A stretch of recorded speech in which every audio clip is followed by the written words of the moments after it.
Výnosnost a stabilita.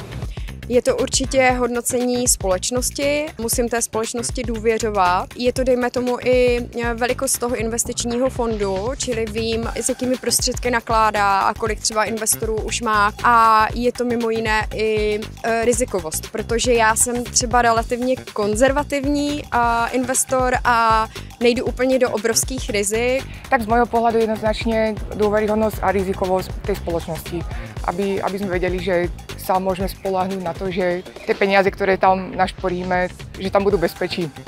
Je to situační, ale obecně udělám si nějakou analýzu toho trhu, těch produktů a zkusím napasovat ty, které pro mě budou nejvíc vyhovující. Samozřejmě první faktor pro mě byla výnosnost.